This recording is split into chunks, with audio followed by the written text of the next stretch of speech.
Hello, everybody, and welcome to this HaRamadan live special. I'm Secular Spirits, your host, and I'm joined by my co-host, Vidu. How's it going? It's going very well, thank you, Secular. And hello, everyone. How's it going? It's your boy Voodoo Vids in the house. Been a very, very long time, and I'm absolutely honored to be on Secular Spirits channel. It's a growing channel, and he's doing a fantastic job. So this will be exciting stream. Yeah, definitely looking forward to it. And just for anyone tuning in and you're not quite sure what this is, so this is a 2-hour live event that's hosted by Ex-Muslims International. So that's a collective of ex-Muslims from across the world, including me and Vidu and many others that are going to be joining us very soon over the next 2 hours. And yeah, so this event is also celebrating International Atheist Day, which is tomorrow. And also, we wanted to just do this during the last and holiest week of Ramadan.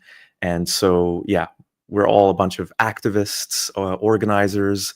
A few of us are health and mental health professionals, authors, organizers, and we just wanted to have this space so that we can, share the experiences, challenges, and perspectives of ex-Muslims, and give a voice for those who maybe can't speak on the subject for safety reasons or for whatever reason. So this is a space for that, and we've got a couple of very interesting topics that we're going to have guests speaking about again over the next 2 hours. So looking forward to hearing from everyone there. Yeah. So one thing I wanted to ask you, Vidu, and this is something I realized that we've actually never discussed. Why did you leave Islam and become an atheist? Well, I think one of the reasons why I left Islam actually was I was really big on the whole science is connected to religion kind of thing. If you remember, Mm, like Zakir Naik and all those guys, and were very very influential. And I think maybe not now, but back in the days, there was this thing that Islam and science are like the same thing, and they're all interconnected. And the more research I did about science, I realized actually it's not true. And a lot of the claims that people make regarding science and religion, the interpretation one must do is very sort of, it's like gymnastics. For you to fit science into religion, you have to really look at these things in a very liberal way and not very really honest to the text itself. And I ended up I was arguing more with Muslims about science and religion than I was with atheists, until one of my friends just said to me, who's Muslim, he's like, "Bro, you just think like an atheist," and that to me felt like a dagger in the heart. Because I'm like, I'm nothing. I'm far from. He said, "You think like Dawkins." I'm like, Dawkins, that idiot. And obviously, let's get forward now. He's like, obviously, one of my heroes. But when he compared me to Dawkins, I was like, if this is how my fellow Muslims see me, then maybe there isn't space for someone like me in Islam who is thinking rationally and does value science. And I think that was like the first kind of like step. And I realized, like, what am I doing here? I'm trying to justify a project that really doesn't exist in Islam. And it was much more coherent for me just to say, you know what, I'm no longer this thing. So mm. that's my whole sort of 24 years. I think I left Islam at 23, 24. And the more research I did, the less convinced I was. I suppose it was similar to me in a lot of ways. My focus on the scientific, evidence for it wasn't as big. I left Islam a bit younger than you. I was Oh, so you beat 18. me. Oh, Yeah, I okay. beat you. Oh, you The beat me. the the, Okay. the All game of right. life. Yeah, no, not as a competition. No, let's go. But No one's keeping count, but you did beat me. Okay, fair enough. for me, it didn't even matter that that there were a lot of things that perhaps were scientifically inaccurate in the Quran, because I didn't think about it that way, because to me my assumption was everything comes from Allah, so that's inarguable, and I wasn't aware of the sorts of claims that, well, Islam doesn't quite square with Yeah. modern scientific understanding of the world, or questions like, why aren't dinosaurs mentioned in the Quran? I know that those things are discussed in Yeah. Muslim circles, but I wasn't aware of them. For me, the big thing was when I made a really huge move in my life as a teenager, moving from the Middle East. I grew up in Dubai, in the Mm. United Arab Emirates. I moved to Canada alone. I had just turned 17. I think that just upended everything, because I also did not want to go, Right. but I had to for university, for my parents. I was resentful of them at the time, but not anymore. It was the best thing for me. Yeah. Uh, but yeah, it made me question everything. Like, why am I here? And I was alone, separated from family. And that led me to just target Islam as well, because I started thinking, why do I believe this thing? And it really was just a series of questions to myself that made me realize I have no good reasons to believe. Because if you really think about it, it's quite astounding what Islam is claiming. Absolutely. There's as someone described it, an invisible sky daddy who's watching your every single move, but you can't see him, you can't hear him, you can't experience him.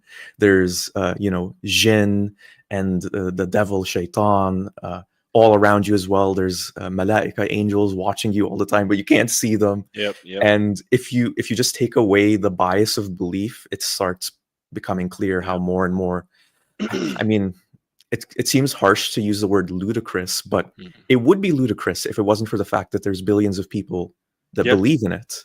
And then when you factor in, paradise, Jannah, and hell, which we're supposedly going to go to, us, me and you and me, I mean. Yeah, absolutely. We're destined for Yeah. the hellfire. No spoiler alert there. We know exactly what's Yeah. coming. Yeah. So it just didn't make sense to me, and that's why it just kind of faded away. Yeah. But it's quite interesting that with your story, as soon as you left the Islamic bubble, everything was now up for question.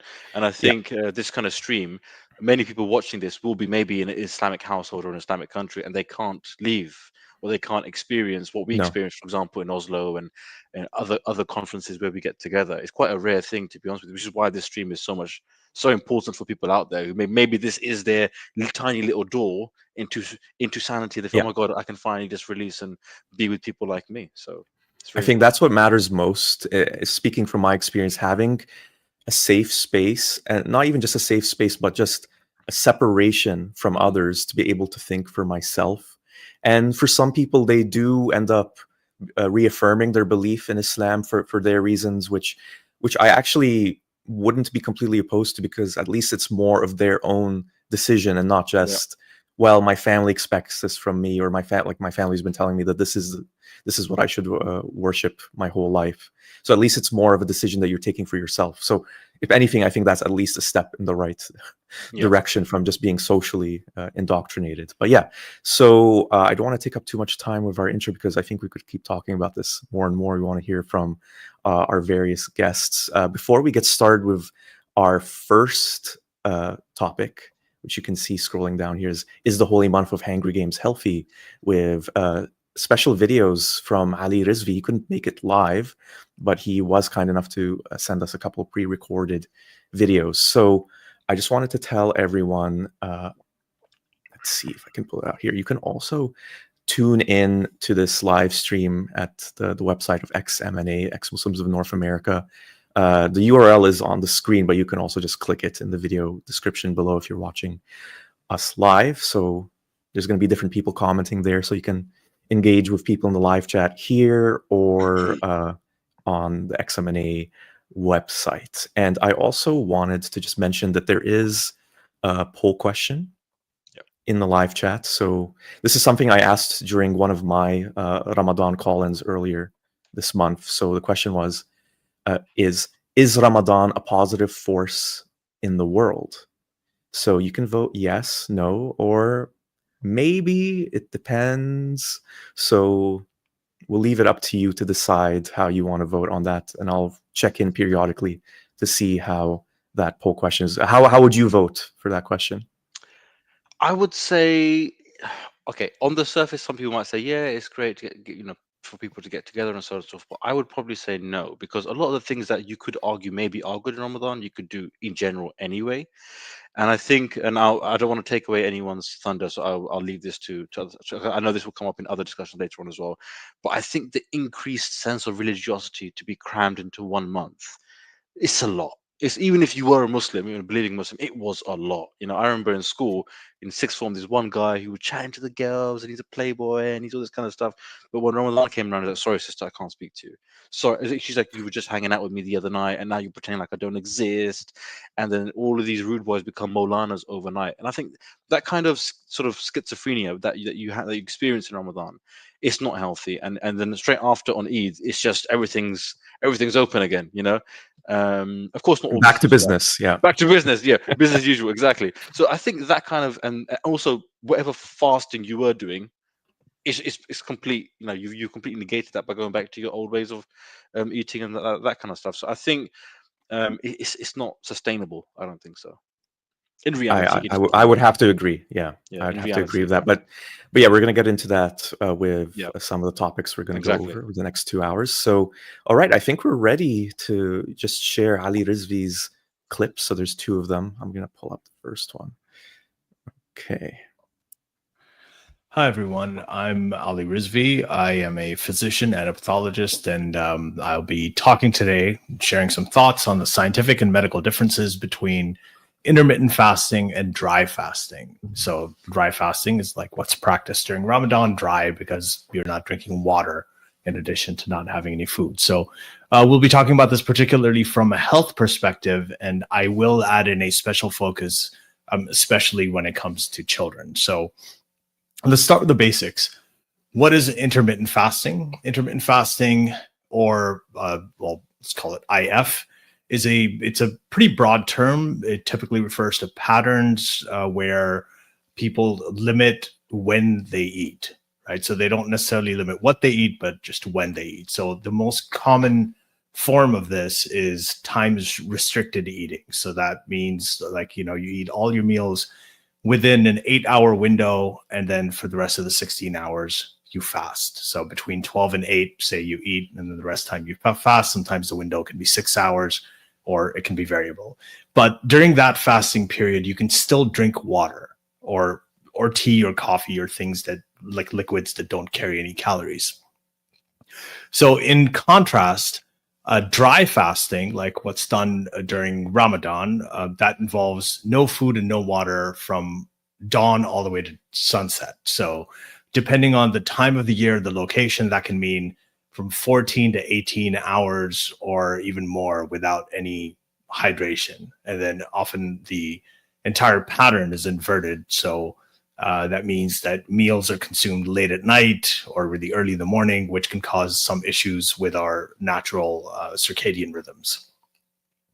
So from a medical standpoint, intermittent fasting has a large and just constantly growing. There's a lot of research happening here. So there's a growing body of evidence that supports it.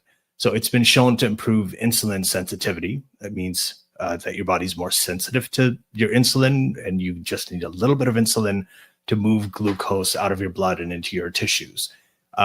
It also reduces inflammation, right? It lowers triglycerides, which is a certain kind of fat in your body, and it also promotes fat metabolism. And then there are some studies that also show improvements in something from your brain called neurotrophic factor. And this is something that helps you with cognition and neuroplasticity. And neuroplasticity is the ability of your brain cells, your neurons, to form new connections. And so it keeps you can learn, create new habits and things like that. They're just more agile mentally. So because you're still hydrating, you're still taking liquids during intermittent fasting, the body doesn't really enter a state of stress or dehydration. Right. So it's easier to maintain your kidney function. That's very important for kidney function, actually. Balance of your electrolytes and also mental clarity. And then there's something called autophagy. I won't get into this too much. Basically a process where the cells of your body can clean out their damaged components. So it's kind of like a cleansing of the cells. But that's also activated during these fasting windows. And this can contribute to long-term health and even longevity. It can help you live longer. It's been shown to increase lifespan. So with dry fasting, so let's go to like what we do in Ramadan, which is dry fasting. Some of these benefits do occur, right? But there is an added physiological stress due to dehydration. And that makes all the difference, the fact that you're not taking any liquid. So there are many studies that have shown that even a little bit of dehydration, right, can reduce your cognitive function. It can increase your fatigue and stress out your kidneys and your cardiovascular system. So, excuse me, there's also there's a higher chance of electrolyte imbalances, and that especially goes for if you're living in hot climates or if you are physically active and exercise a lot. I just wanted to pause here to just like mention one thing. We were talking about this a little bit off the air a couple of days ago, but the fact that, you know, as it's called, dry fasting is something that was introduced into Islam from people who live in, you know, modern day Saudi Arabia is kind of mind blowing to me. And speaking as someone who, you know, grew up in Dubai, very, very hot in the summers.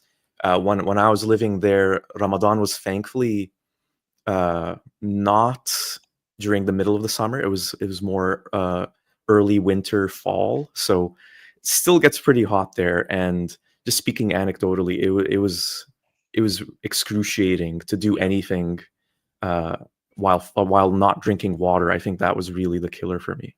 Yeah, I just on that, we had, I think in the 2010s, I think it was, Ramadan was like bang in the middle of our summer in England, and I have hay fever as well.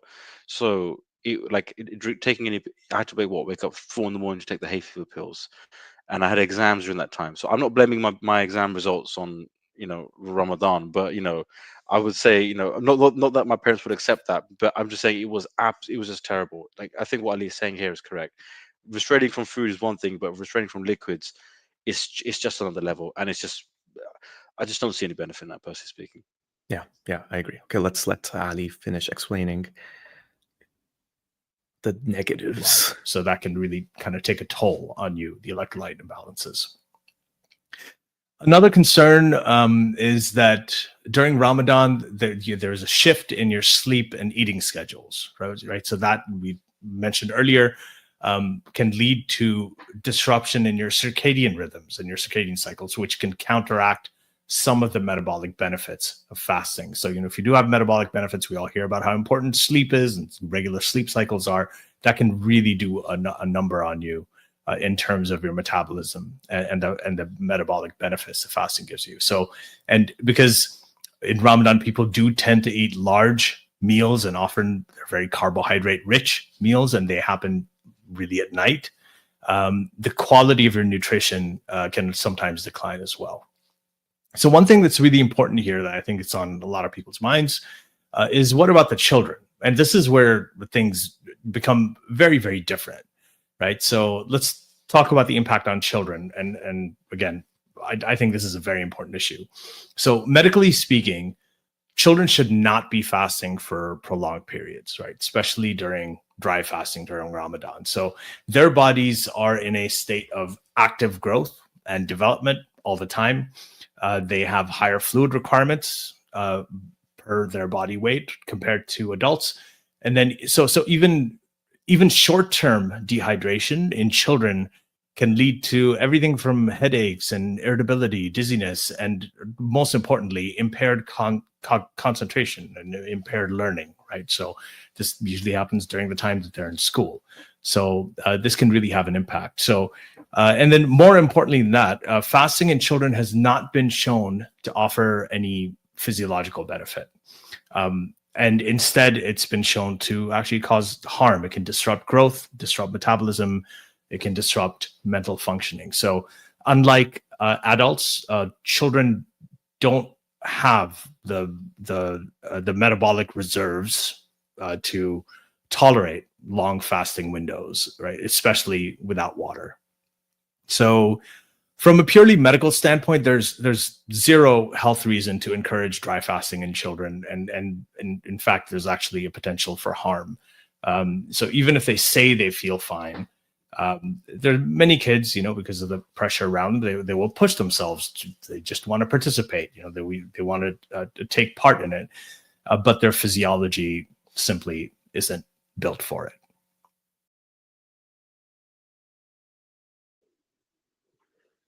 Thank you so much for that, Ali. We do have a second clip that we'll get to shortly as well. But yeah, to his very last point, it really is the case that for me, I wanted to start fasting as soon as possible because, you know, it's just it's a sign that you're mature, that you're a grown up, in the same kind of way that I think women, or little girls, I should say, start wearing the hijab like at a very, very young age, before hitting puberty, because they see that's what the grown-ups are doing. That's Yeah. what kids are all about. I remember that myself, that I wanted to do it as soon as possible, and I had this deep inner pride when I started doing it. And yeah, it really resonated with me of how it can really negatively impact kids when Mm. probably parents and families think, wow, look at our Yeah. kids, they're being so mature, when it's actually harming them. It's actually, you're right, because I started fasting when I was 7 or 8, but luckily back then in England, because it's so grey and miserable, the fasting period was like not even that long. But for me, it was super exciting. Oh my god, I'm fasting! I'm doing what the adults do. And to this day, my grandma says, "Well, you used to fast when you were a kid, and now you don't even fast anymore. You should be ashamed of yourself." But one thing that Ali did mention that was actually really, really important, is the sleep. Like, say what you want about food and water, but this disrupting your sleep and people end up sleeping during the day anyway, because they're like, I haven't caught up on my hours. And if you got work and you're traveling, it is so hard to function. Just forget the food and water, just the sleep in and of itself. And like, if you had to create a month where your body would be in good shape, it would not be no water, big meals, and then disrupt your sleep pattern. you know. And I'm giving the analogy here, like I know a lot of Muslims over there, like MMA or Khabib or whatever it is, like they wouldn't do this kind of stuff. It wouldn't be ideal for them to miss out on such or on their prime time sleep, dehydrate themselves, and only eat like one massive deal, which is mostly carbs, just before the night. So it's not an ideal diet or an ideal lifestyle for a month. No, very, very well said. And okay, we have a second clip from Ali. I'm just gonna add that here. Yes, intermittent fasting. Hi again. So let's start by acknowledging something again. Yes, intermittent fasting with proper hydration has been widely studied. The health benefits are real. They're well documented. A lot of evidence for it. And as I mentioned before, intermittent fasting has been shown to improve insulin sensitivity, reduce systemic inflammation, enhance fat metabolism, regulate blood pressure, and then even sort of like increase the impression. Well, we talked about autophagy, so it can increase the expression of autophagy, which is the body's ability to cleanse its cells, the damaged parts of cells, and also a stress resistance genes. So it can also regulate some enzyme and enzymatic and hormonal pathways that play a big role in longevity and lifespan. Some of these include insulin growth factor 1. There's AMPK. There's another sort of enzyme called mTOR. But I mean, the enzymatic system called mTOR. But we're not gonna geek out here too much. So let's go back to basics. So these are all basically, they're all. I just like how Ali caught himself there. Okay, I'm going a little bit too deep into the weeds. Absolutely. Key factors when it comes to aging, and intermittent fasting can help these work in your favor, right? So you age slower. But the key thing here is this. So most of these benefits, they come from energy restriction, metabolic switching, which means our ability to shift between different sources of fuel for energy, like glucose or fat, and these benefits come from hydration supported fasting. So that's fasting where you're also having liquid. So they don't come from dehydration.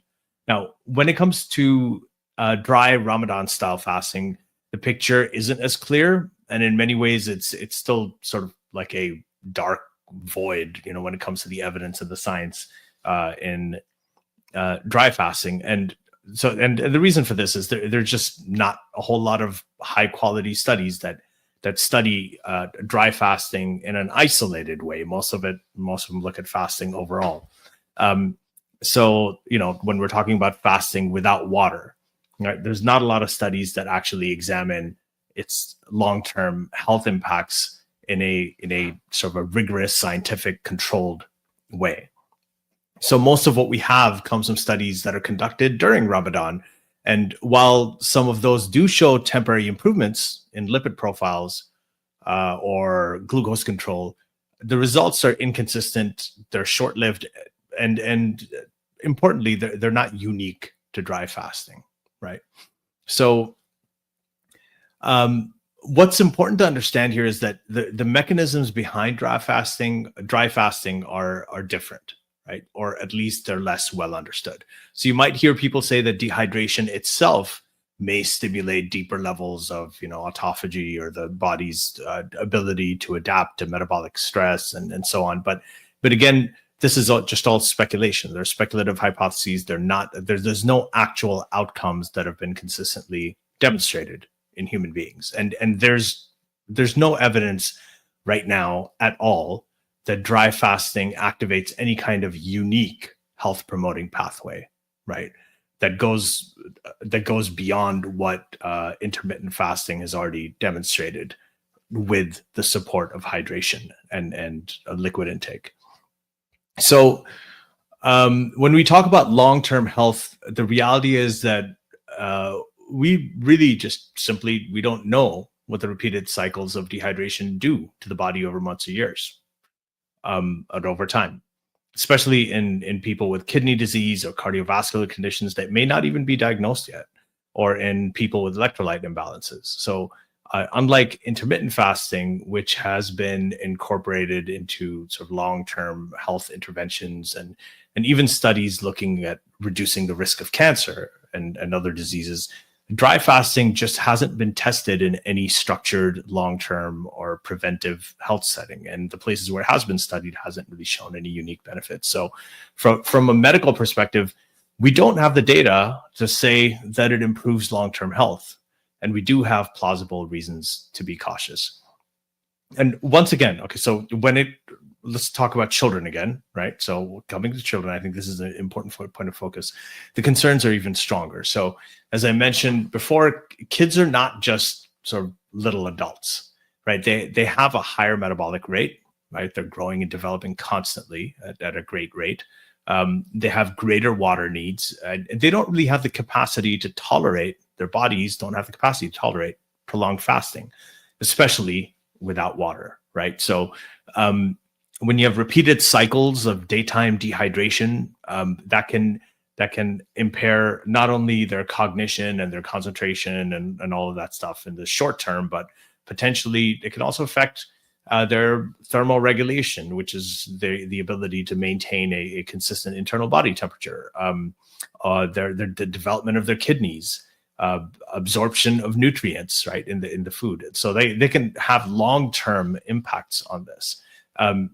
So there's no scientific reason at the moment to expect dry fasting to offer any health benefits for children. It's just simply not a physiologically appropriate practice for bodies that are growing and developing, and medical organizations generally advise against it.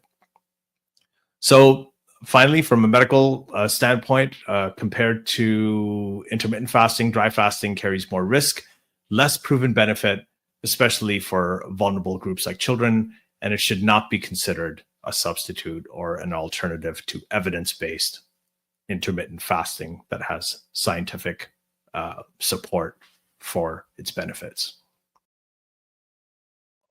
Thank you so much, Ali. On just behalf of everyone, really appreciate you sending all this information, and I think it's actually good that it's very detailed, because there's a lot of pseudoscience around this, and there's a lot of Muslims, ever since I was a Muslim as a kid, saying, "Oh, it's very healthy for you. You lose weight."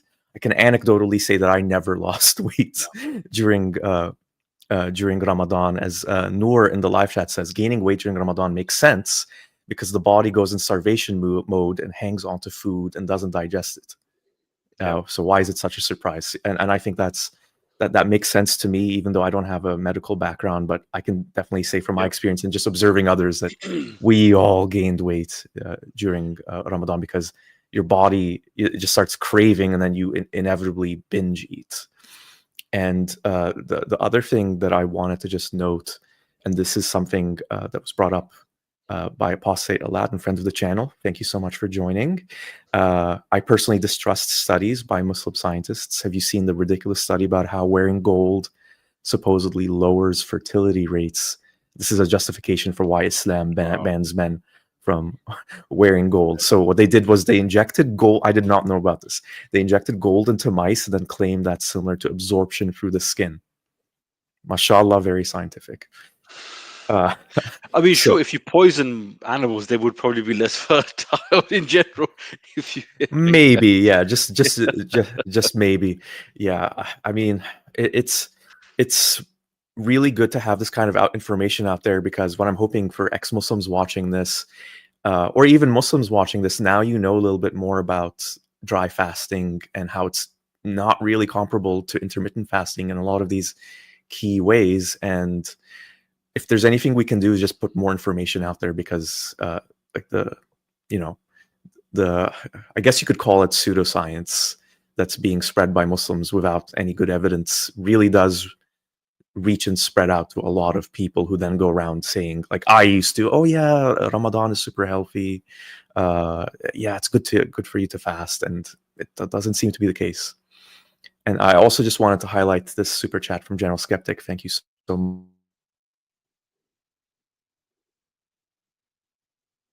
Ramadan is a mandated religious fasting, as we don't have a choice.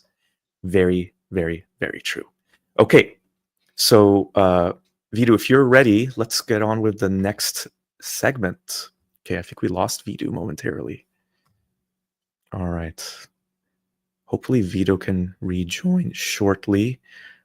But in the meantime, let's add our next guest for our next section. So this is going to be Surviving Ramadan as Ex-Muslims and Atheists. And I'm going to add Jimmy and Mimsy now. Hello. Hey, hi guys. Hi. And I think Vito is back again, so I'll add him as well. Okay. There we go. Welcome Can back. see everyone. All right. So, welcome Mimsy Vids and Jimmy Bangash. I'm happy to have you here talking about this subject. So maybe you can tell people a little bit about yourselves, and then we can get on with discussing the topic. Okay. So I'm Mimsy Vids. Well, that's my YouTube channel name.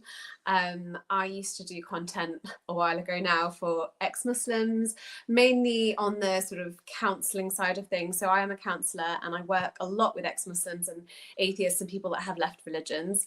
And yeah, Jimmy.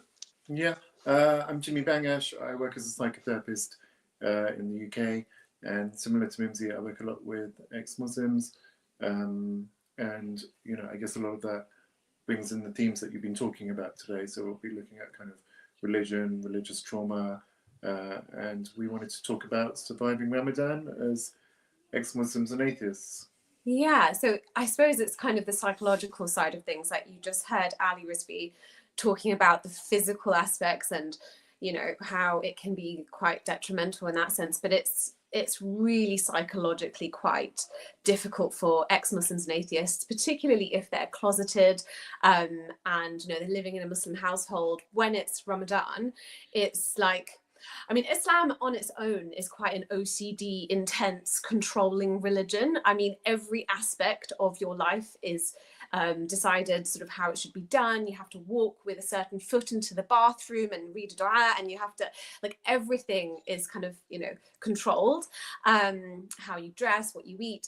But then Ramadan is like everything goes up a notch, even more than that. So it's just very intense. And I think for me growing up as well, even just in a Muslim family and Muslim community, and I went to Muslim school as well, so I was really in this Muslim bubble, it really felt like even those that weren't that religious normally were suddenly the most religious and had a sort of transformation. And yeah, so for people going through this, it's interesting that there's so many things that they go through, because they might be feeling more isolated actually, because everyone around them is feeling a certain way and excited and being more religious, and then they suddenly feel even more odd.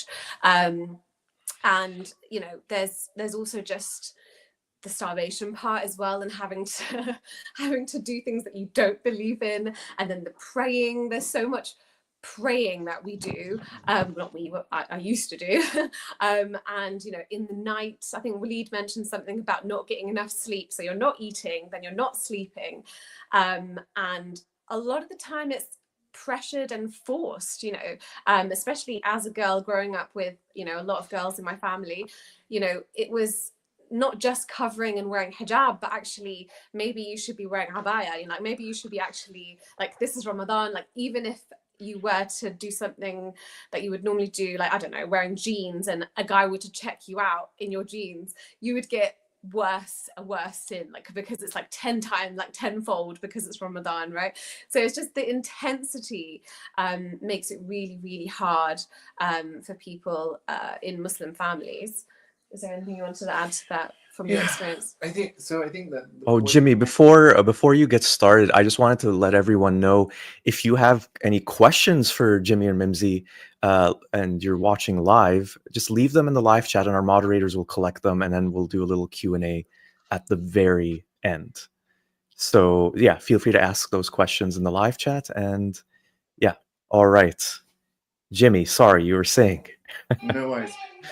So I was saying that it's important to kind of acknowledge, I think, what is going on. So sometimes in life you come across a struggle and you kind of might be trying to white knuckle it and just kind of get through to the other side, right? And that can work in some instances, but in other instances it's useful to just step back and, one, admit that this is a more intense period in your life and that it happens every single year, rather than pretending like there's something wrong with you or that you're weak or anything like that. We have to acknowledge that there's an increase in kind of stimulus here around Islam at this time of the year. And that kind of Islam on steroids is kind of how I think about it, has a corresponding internal dysregulation for people who are ex-Muslim a lot of the time. And it's okay to acknowledge that. We don't have to pretend it's not going on. And I think what we're going to be doing today is kind of talking about the different aspects, like Mimsy said.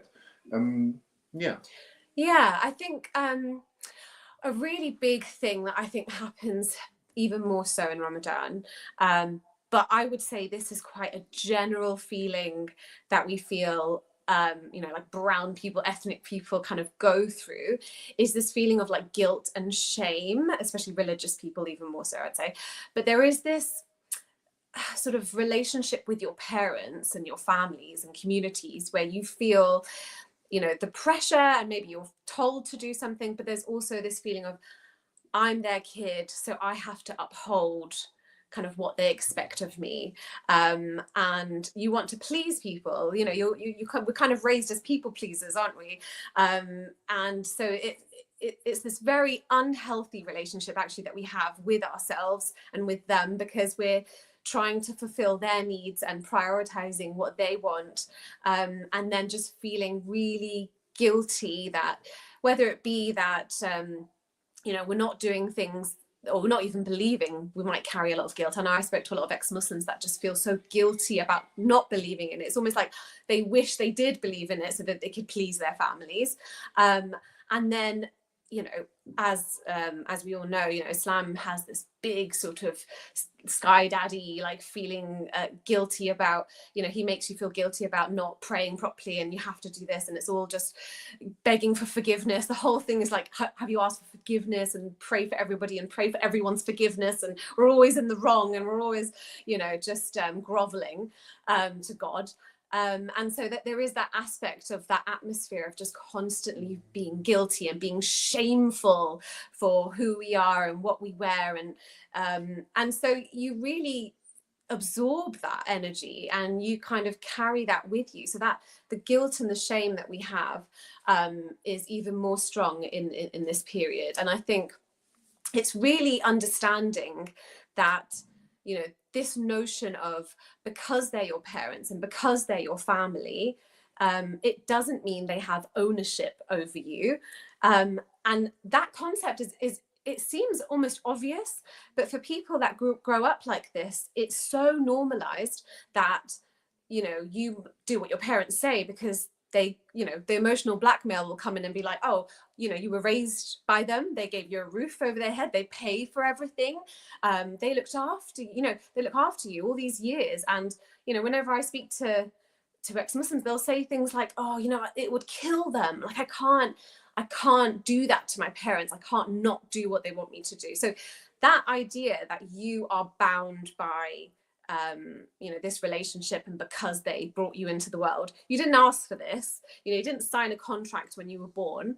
So there is this sort of like letting go of the fact that actually I am my own person and I'm not bound by this. But yeah, I mean, is there something you want to add to that? Yeah, I just think it's like as Haram Doodles and you were saying, it's like actually the term emotional blackmail, like when we think about that and we think about the mechanisms, if you're, you know, one of the terms they use is fog.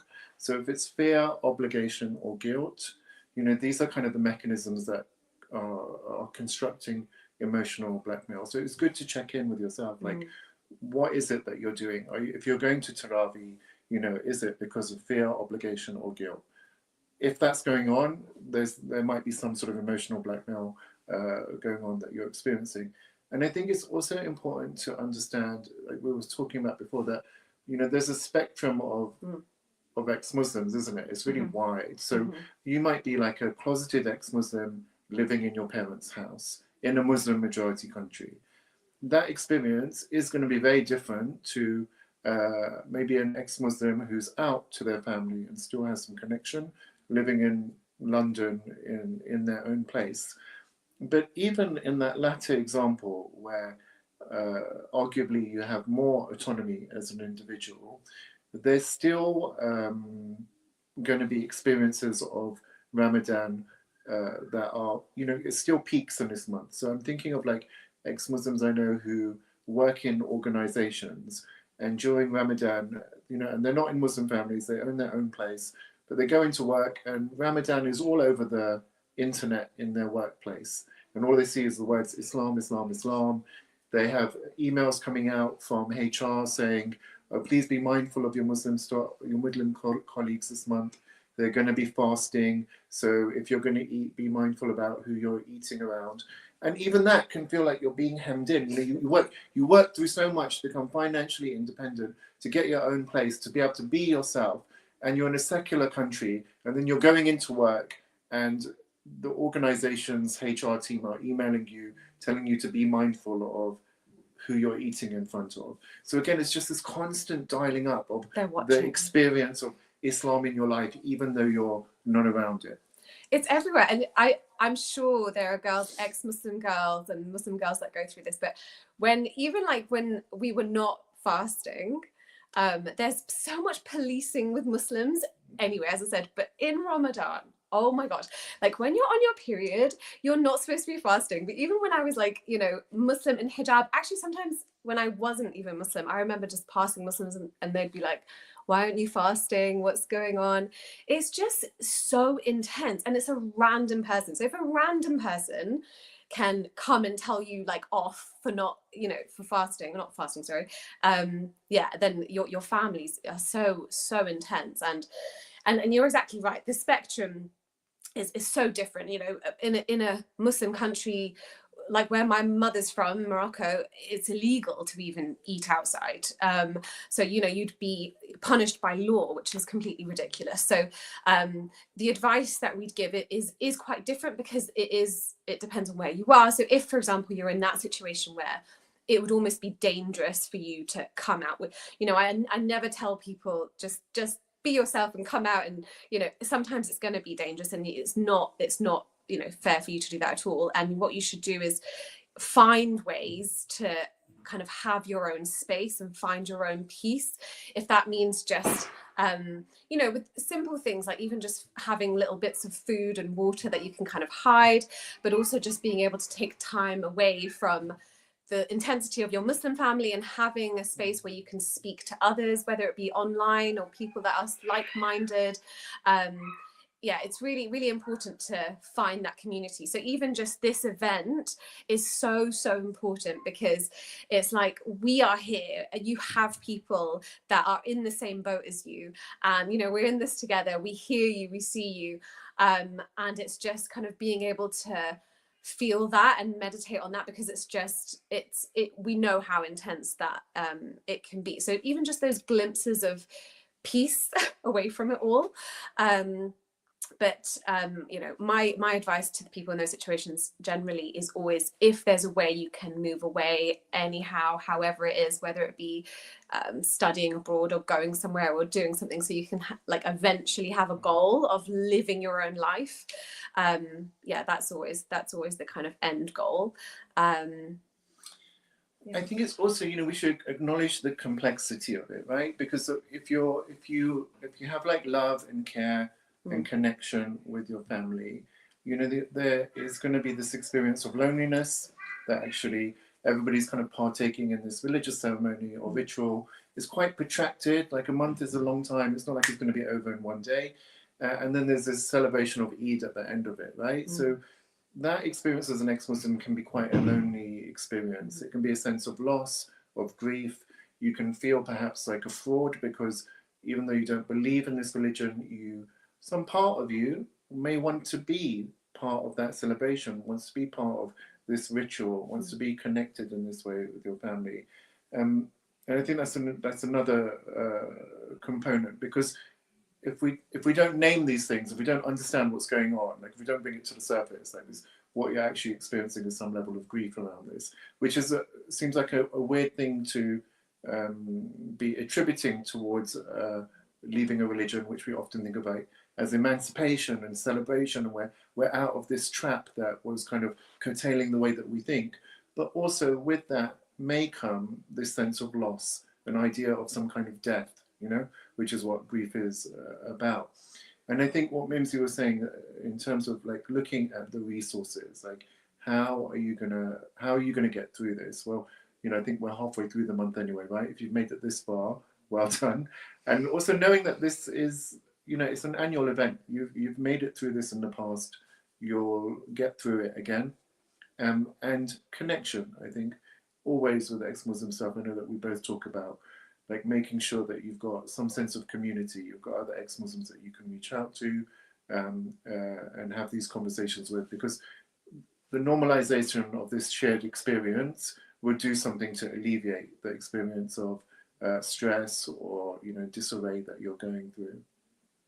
Yeah, no, definitely. Thank you so much to both of you. I think you touched on a lot of very, very important things that I can definitely relate to when I was an ex-Muslim, and the loss of community is a really big one. I do have a few questions for you from people in the live chat, and I do have one for you as well if there's time. But here's the first question. I'm just going to highlight it, and the question is from M. So the question is, how to get over the guilt of hurting your family by wearing what you want during Ramadan? Am I going for that one? Well, I feel like boys can wear what they want, so I'm going to give this to Nancy. Yeah, I mean, it's complicated as well, because I also don't know the too many details about how difficult it would make your life, just because I know so many of these stories of like living in a household, like would it have ramifications for you in a different way? But generally, I do think it is, like Jimmy just said, it's very complex, because you have this real love for your family, right? You really love them and they raised you. But then on top of that, there is this emotional blackmail that we kind of mentioned. And it's this sort of like, well, I love you, there's this love, therefore you should do XYZ for me. And that's the bit that's actually not fair. And so as much as you love them, there has to be that boundary of like, I love you and I'm going to love you, and this is what love looks like for me. It's doing these things, being with you, whatever that looks like. That's fair. And then also, this is my body. This is what I choose to do.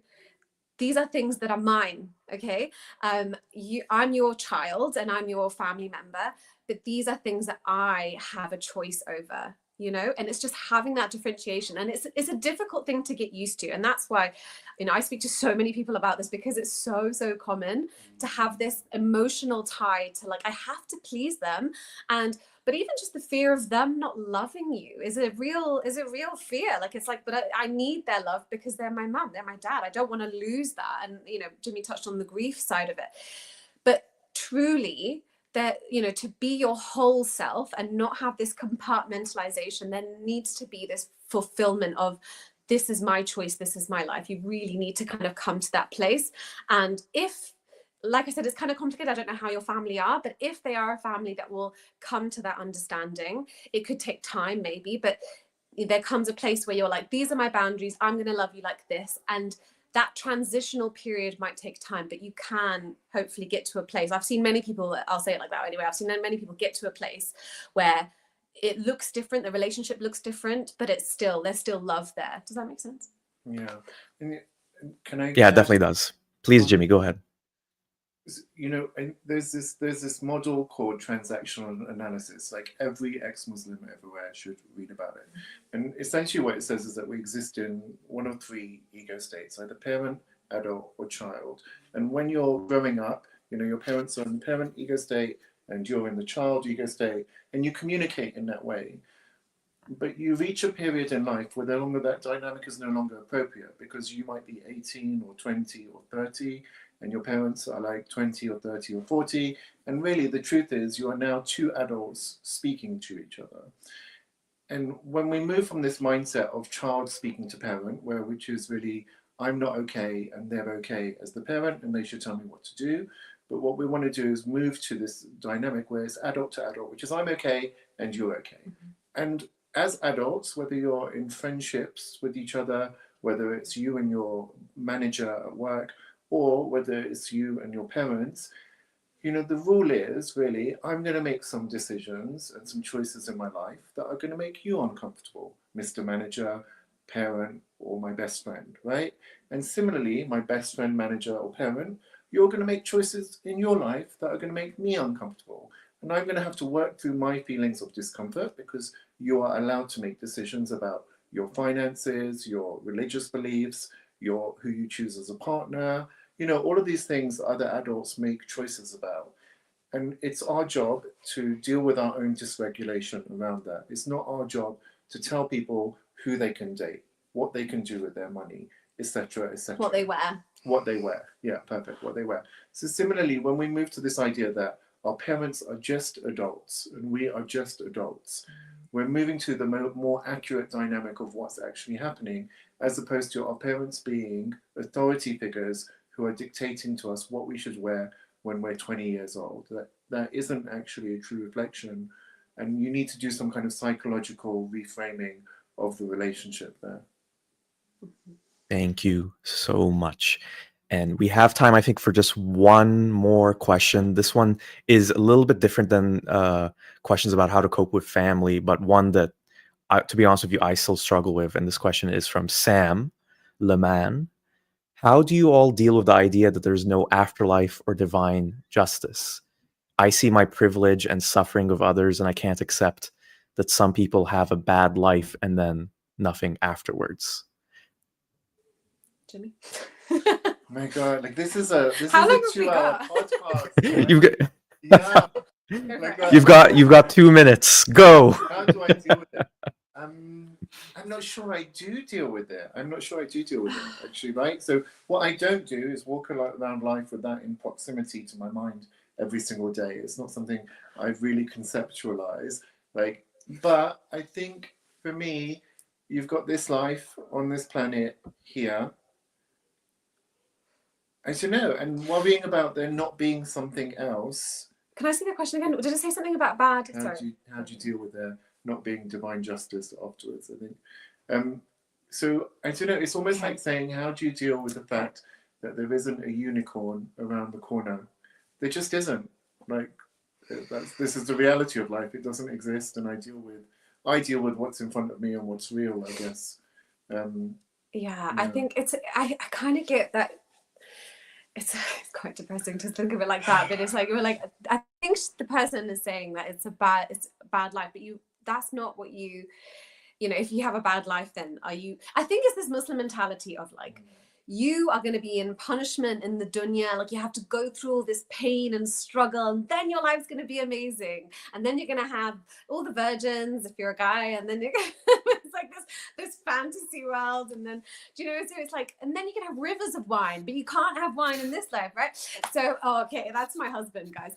Okay, so anyways, so anyway, I get that it's kind of like bursting that bubble, but I feel, to be honest, I feel the opposite. I felt like, oh wait, I don't have to live like that. I don't have to be like suffering for the next life to then be like, woo, we made it. Like, you can be like, this life, I'm gonna make the most out of it, whatever I can possibly do to make the most out of that. And I think that's you know. Yeah, I hear what you're saying, but I think the question is like, there are some people who do really bad things, and they're not going to get. Is that what it was punished in saying? hell. Was it about? I think that's part of it, you know, That's because part there's of the there's going to be divine the people who suffer, and then the ones who also, Oh, that question. perpetrate suffering and then get Okay. away with it, essentially. Oh, okay, that's a different question. Okay, see, I've actually had that question before. Like, what about the rapists and the murderers? They're not going to go to hellfire, right? Okay, so for me, I feel very differently, especially working in the mental health field. I feel like you feel very differently about this concept of even just like bad people. It just, you know, the very simplistic idea of like there's good and there's bad, and then bad punished and then the good, like that just doesn't fit in the real reality of psychology. Why, you know, there's genetics of why people are the way that they are. There's environmental influences that have happened. There are triggers. There are things, deeper things there that are not just this person is a bad person and deserves eternal punishment. So sorry, go on. No, I think I was going to say the same thing. It's like, even if you are a rapist, listen, even if somebody came and murdered me in my sleep after raping me, I don't want them tortured for eternity. That's just a really sick concept. That somebody who committed some evil deed would then, and it's not even like they'd just be in hell. They would be like, you know, burning from fire hotter than the sun, drinking hot pus and their throat exploding, to then reform and have that done to them. That is just sick, and that is not divine justice. That is really a terrorizing, fear-inducing corruption to try and force you to follow something out of fear, you know, obligation or guilt. It's just another mechanism of emotional blackmail that is using the fear component of it. And I don't see that as divine justice. Yeah, and it's the opposite. Sorry, and that person was saying, how do I stop believing that? And I think both of us were kind of a bit like, oh, because for me anyway, that was one of the reasons I stopped believing in it, is because I was like, wait, this is ridiculous. And so for me, that was one of the things that made it so ridiculous. I was like, I can't believe that this is divine justice. There's no way this makes any sense. Because even in our not divine but very mortal conception, we have proportionality around a crime. So if someone commits a crime like rape, they go to jail, but they don't go to jail for as long as they do if they murder somebody. They go to a longer jail for a longer period of time. The aim, hopefully, is always rehabilitation. Hell has no rehabilitation objective. Like, you're just there to be tortured. That is not divine justice.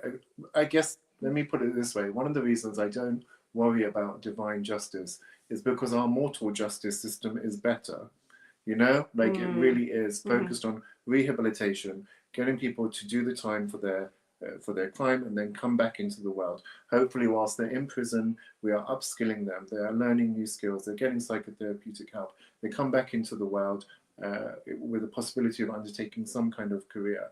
Like, that is better than the divine justice in the Quran. But, and also, it is sad we don't get to live forever. I do agree. You know, we can hold many things. Yeah, it's true. They can be in the same room at the same time. But yeah, we could do a whole podcast on this. Yeah, I know. Yeah. Okay, we're gonna come back to you on this one. Okay. No. That was given the time constraint, you did very well with that really tough question. There are more questions for you, but unfortunately, we do have to move on to the next topic. Okay. So yeah, maybe if there's time at the very, very end, we can see if we can get to that. But thank you so much to both of you for sharing your perspectives. And everyone, if you want to just find out more about Jimmy and Mimsy, we did leave the names of everyone participating in the video description, and I might try adding a few links for people who don't have links there. So if you want to contact them or if just find out more about them, we can find out that way. But yeah, take care. Take care. And yeah, Bye. thanks again for coming on. All right. So Vidu, Wow. well, That was interesting. lots of heavy stuff there. But again, same with Ali Rizvi's section. I think it's really important to talk about these things because there really isn't a place to talk about them Yep. in the Muslim world, just in general. And I mean, I always think about people who maybe need, help with their mental health in a Muslim country or Muslim community. But what the challenge is, who can they talk to? Their parents, a therapist who is also Muslim. Exactly. It's that's a huge a challenge. really big challenge. Yeah. Yeah. So before we jump to the next topic, I just wanted to highlight a couple more super chats just to say thank you. Thank you, Late Night Kaiju, who says, for those compelled to do Ramadan, you're in the home straight. It's almost over. All the best getting it over with. And General Skeptic, thank you again. I want to concur with Jimmy. If you're an independent grown person in a non-Muslim country like the UK, please own your space. Don't give in. You only live once. Okay, so we're going to now introduce our next guests. Let me see if they're both ready. Okay, I think they are. So these people are both huge inspirations for me, and especially one of them, I'll explain why in a second. So I'm going to add Zara K and Haram Doodles. Hello, Zara, you're muted. We need to hear your beautiful voice. I'm condemning myself for this entry. Mashallah, sister. Mashallah.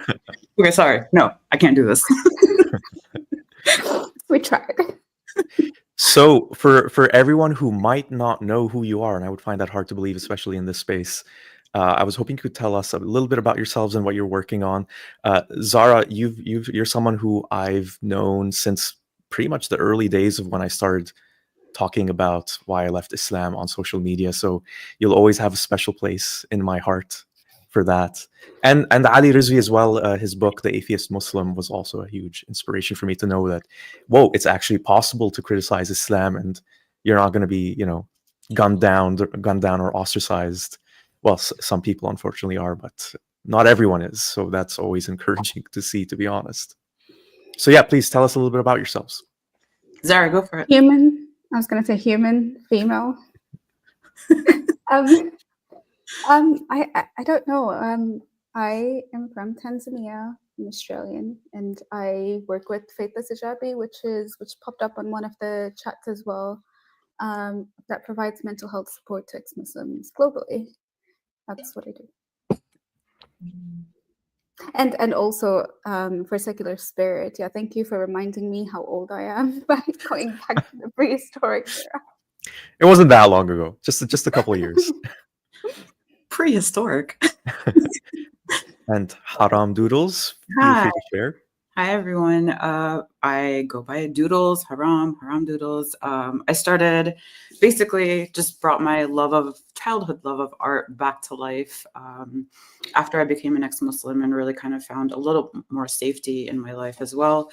I'm originally South Asian family, and I live in the US right now. And I'm really glad to be here. And you can find my work on Instagram at Haram Doodles. Wonderful. And the topic for today is also, again, very important one: women fasting and even more furious. So yeah, I'll leave the floor for you to share as much as you'd like. Sounds good. So Zara, Wait, they're still on screen. Yeah, get out of here. Yeah, can you give the ladies the space? Happy Atheist Day. Thanks, you too. It's the 23rd somewhere. Yeah, I know. Australia, I think Australia. Yeah. I'm really glad we're here talking and also just kind of sharing about being ex-Muslim women and how we navigated Ramadan as well in our own families. So, Zara, what was your experience like? Well, I grew up in a Shia community, so I went to the community school as well, which was, every day anyway, you wear the hijab and, you have a certain dress code. And we had to pray. So, you had to pray at whenever it was like Zohar and Asr, and Shias prayed together as soon as we prayed at time separated. And Ramadan was particularly challenging because we were still segregated, like the girls and the boys, we still had male teachers. So when you weren't fasting, you always had to hide and eat or like under the desk because it's lunchtime and everybody's that lunchtime. So what do?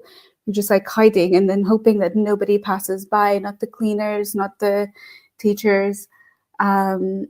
And that was like schooling, and then you'd go home, and then there's just a whole round of other things that you would do, which is, the chores, working with your mom, and really like if you weren't fasting, and I had a lot of migraines growing up, so if you weren't fasting, it's always like this question, I think Mimsy also mentioned, like, why aren't you fasting?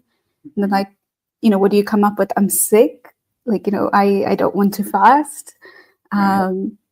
And most times, like, my parents were a bit more flexible in the sense, like, you had to fast, but, if you really could not, they're like, it's okay. My mom was very patient. She was like, oh, it's okay. Here, just drink a bit. It's the intention that counts. But it took us a while to even get to that more softer place. What about you? Yeah. It was definitely not softer for me. It was like, you better be fasting or have a really good excuse for why you're not fasting. You're like, you better be dying if you're not going to fast. And so the period was literally the only way I could get away with not fasting. And then obviously like adding a few more days, like, oh, it's still not done yet. Or, oh, it started early. So at least maybe the best scenario was when the first week and the last week you would get your period and then be able to extend it out. So you're maybe fast a week, 2 weeks in between. Or just gaslight the person and just go like, no, it wasn't on Tuesday. It started on Thursday. Just like, right. And I didn't know you were keeping track of my periods. right. Like, it's enough policing that's happening anyway in our families. And I do remember my mom constantly like just asking me like, oh, is it done yet? When are you going to pray? And then also you have to like do the ghusl, the shower right after your period, just so you can like, you're pure again and you can pray again. And so, and I remember even going to school, and I think at the time when I was really young, there was maybe a sense of feeling different and feeling cool. Like I could miss gym. I didn't have to like, sit through lunch period. I could like do my own thing. And so I think growing up, I felt like almost cool about it. Like, oh, I was the different one out of this whole school of like white Americans. But at the end of the day, like after a while, I just started getting really tired of it and like just not wanting to fast at all. And I think this is why women are fasting and even more furious in Ramadan, because they just have to do so much more work. Like I remember watching my mom as well, like literally just cooking at any hour. She was always in the kitchen, and either I felt bad for her or I was made to feel guilty for not being in the kitchen with her. And I think that was something that I think a lot of us dealt with as well as women and girls in the families, of just being just because we're girls and women, we're expected to be in the kitchen and prepare all the things for the man babies. Yeah, exactly. And I think most definitely like with like the chores as well, it's always the mothers, and it's somehow like, I was just researching online on women's obligations during Ramadan, and they were like, you have this, and there was a website that says you have this unique opportunity to not just fast and serve your God, but also serve your household. Like, yes. Yes, that's the opportunity. Thank you for putting it on a silver platter. A hard pass on that unique opportunity. It was crazy. Like, now that I remember, it was like, you're right. Like, my mom was in the kitchen the entire time. There's also this pressure of making amazing food, or like this iftar specific food that we usually wouldn't have throughout the year, and that takes a lot of time because she's always like, my kids are hungry and they need to eat this good food, and the pressure was just on her like the entire time. Right. But like even like with periods, it was for me, I guess for Shias, it was after I think maybe 7 days or something. So it's called irregular period. There's a time limit. You had to perform ghusl and fast anyway. So even if you were bleeding, like if you had PCOS or any other issues with your menstrual cycle, you still had to fast after that period. Yeah, same. And And even it was, though I grew up Sunni, but I think there's a lot of things that we have similarities with, especially when it comes to the women, of course. I remember even like just being expected to be there in the morning, like doing sahur, or we'll call it sehri in Urdu, but like being there in the morning, and just so my dad and male family members wouldn't find out. And it was just so ridiculous. I'm like, this is natural function of my body that is instantly labeled as impure and harm. And it's also attached to like sex, because in the Quran it's like, okay, men, you can't have sex with your wives when they're on their period. And so just the shame and stigma that's around period too, it's just really exhausting after a while. And it's just tiring that you have to put up a front, right? Like you're just sort of faking it in front of them. It just felt so disingenuous. And just always felt like I was like, I don't know, like felt guilty about it too. it was like you're made to feel shameful about your own bodies, but then also you'd have the men tell you, oh, well, at least you get your period, so you can't fast, so you don't have to fast the entire month.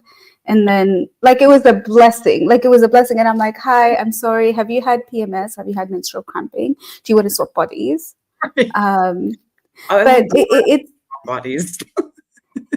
it's like something that you're going through that is for some women quite difficult as well, like with the cramping, and like one, made to feel shame about having your period, but then all the bodily functions that also come that are painful. And then on top of that, somebody's like putting cherries on top of it, and I'm like, I have to pay back this fast. Right. Like it's not like you're just not fasting for the 7 days and you're like, oh, you can do it whenever.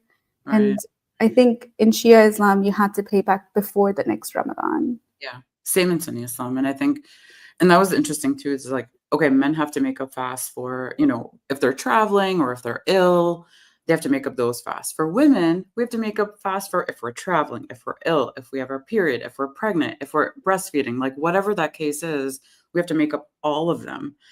Not that I ever did. Pretended to. It was more like, yeah, well, I remember, but maybe I'll fast today. But then I like that you mentioned the pregnancy and breastfeeding, because when I was researching like stuff like in the Western world, like around Ramadan for women, it was also mentioned that you still have to fast. It's only if there's harm to your baby and you. So there's still some like novelty attached to like you going through it and like making the tough decisions because you want to be so close to Allah, and you can continue fasting at that health risk as well, like outside of just not being pregnant or breastfeeding, etc. There's still risks to it, and then on top of this, like you're adding more to it. Right. And they're like, oh, it's more like, oh, only if you're at risk, so you give away your life, and then you do the chores as well, like just continue spending that day serving others, at the cost of your own bodies. Like, as if it wasn't enough that we were made from the rib and like we're giving away our life anyway the whole time that we're in Islam. And then you have these like ridiculous rules around what we can do. And I think what's ridiculous too is that dry fasting is harmful. And so why would a pregnant woman or even a woman that's breastfeeding put herself through that, right? And so even that like notion that like, oh, if it's not harming the baby, you can fast. And no, it's like, no, it's harming the woman herself. What about her? You're a person. And you actually just reminded me like about like when we were talking about the shame. When I was in Malaysia, so obviously women are visibly Muslims, like they wear the hijab, etc. When I was in Malaysia and my friend was also Muslim, but I guess kind of Muslim, but he wasn't fasting and I wasn't fasting. And then we went to actually eat. We sat down and he orders food and his food comes. And I was like, oh, where's my food? They're like, oh, we packed takeaway for you. I'm like, what? They're like, yeah, you can't eat here. Okay. And I'm like, what? Like, why can he eat and I can't? And also, I'm not Malay. Like, I'm obviously quite visibly like a tourist or a student. But they were like, no, we can't allow you to eat here. And I'm like, that was crazy. And I think, and I think even in like Dubai until maybe a few years ago, maybe 5 or 6, you couldn't, I think restaurants couldn't serve food. Mm-hmm. to people, or they'd be closed, most of them, and they'd start opening up like later in the evening. Yeah. But I can only imagine like that just makes things harder for women, because then men can get away with like not fasting, whatnot, and like eating or being tourists or not Muslims. But like as a woman, I couldn't. Right. Yeah. I mean, so not. Yeah. Sorry, go on. No, I was just gonna say you can. Yeah, for us, it's just not. There's no getting away. Like we're constantly being policed too, right? Like whether it's our family or our community or like the auntie living next door that's like keeping an eye on us. At work, like this week, so I have a colleague who is Muslim, but like he fasts only on the weekend. But then one day he did actually fast on the weekday. So we were all eating and everyone's like, oh, you're not going to? He's like, I'm fasting, but I can just sit here. We're like, okay. And then the next day he pulls out like, a protein bar. And everyone's like, are you not fasting? So we were so used to like, he's going to fast. Maybe he's going to continue fasting. Yeah. And then everybody just looked at him and shamed him. And I'm like, God, this is what women have to go through every time. That like, people go like, oh, you're not fasting. And I remember like even working, and I was like, okay, well, I have to eat. And it's lunchtime. It's not like I can't not eat if I'm not fasting. And then people were like, oh, are you fasting today? They're not. They're like, I'm like, I don't know. I don't feel like it. I had to always come up with excuses instead of tell people that, hey, I'm on my period. So I can't fast. Right. Which is so stupid too, right? It's like something I'm dealing with every dang month, and I have to make excuses for it. Like it made no sense to me. And after a while, I actually just got really tired of it. And I would openly be like, yep, I have my period. I didn't even care. And I could see my dad or like my brother, like kind of going, ooh, but don't tell us. Yeah. I did. Yeah. I was like, I don't care if you're cringing. I'm so done being like, sort of shy and like hiding this and like being all secretive about it. Interestingly, actually, sorry, go ahead. I was just going to say, especially around your own family as well. Like if you can't eat at home, where are you going to eat? Exactly. Like, and just the notion that like apparently my dad or my brother finding out would be just, really shameful for them to know. And it's because it's like, so like the sexualization that happens, right? Even with our period, it's a sexualization that's happening in Islam. And so one thing I did was I asked on my Instagram stories of like just ex-Muslim women and what they're dealing with and what they deal with during Ramadan. And so it just got really great responses. I wanted to share a few. Getting told that I'm going to go to hell like on a daily basis, pretending to fast, to pray, to make dua before iftar. Only women can cook and clean while men don't even bother helping and stand and giving orders. Yup. Just being told to wake up for suhoor even when we're not fasting. A dad constantly yelling at this person's mom for not making iftar right after her 9-to-5 job. Like, how ridiculous is that, right? Like, the fact that men grow up as really just being babied and entitled to sit there and wait for women to serve them. And it's not unique to Islam, but I think what I just wanted to mention too is that like the fact that this is really apparent in our culture, our wider culture, but it's also in Islam too, because it is based on the patriarchy, and it's because there's so much sexism and misogyny. And I think one thing that, I was going to ask you actually about this too, because obviously like Islam is all about procreate or else, right? It's just what's expected of us just because we're women. It's like our roles are limited to being wives, daughters, and mothers. Do you think that it's just really like a regional authority, like it's only happening in like regional authoritarian countries and fundamentalist communities? Or do you think it's just a denial of how systemic like women's roles are defined in Islam? I think the latter, because I've never yet found one Muslim community where women can eat freely, on their periods or not have to hide it. Even the progressive Muslims who may not pray every day during the year or not wear a hijab. Like I remember in school, then some people would start wearing a hijab, like during Ramadan. So it's like, where people would stop drinking alcohol during Ramadan, the women would like, oh yeah, for Ramadan, I'm going to wear a hijab as well. Yeah. So I think up everything, right? Become even more religious. And course, people love that. When the women get more religious, it's like, oh, look at that. Like the visible people in our community, they're going to get more religious. So people are going to see this too. Already women were like the burden of wearing the hijab anyways. Yeah. There, I think we're almost out of time, yeah. and Secular Spirit is like pushing quickly. us out. I know, right? I know I don't want to be in that position, but I think there's a few questions for you in the live chat. So I just was hoping to give them some time to get your perspective. And the first one's really interesting. So let me just highlight it here. So the question is from Suman Koke. How can I better support Muslim women in my life? So Muslim women who I care about who do choose to fast. Order takeout. Don't make them cook. Or I think just being supportive to what they need, because I feel like other women might find, I guess, your support a bit more like, oh, I don't know what you can change for me in the home. But what do you think? Yeah, I mean, honestly, it's not like you can change, we're not here to change other people's minds. Everyone's on their own journey. And if you want to support Muslim women in your life, cook them something, make them something nice, right? Like, you don't have to be that one to tell them like, oh, why are they fasting? Or, even giving them like guilt trip or shaming them for fasting, because yeah, they're doing their thing and they'll figure it out. We all figured it out for ourselves. And here we are today as ex-Muslims. But really just being there for them is probably the best you can do. Amazing. And one question from Chance Goldstein, and you can answer this to as much as an extent as you want. Are you both still in contact with your families, or have you gone no contact?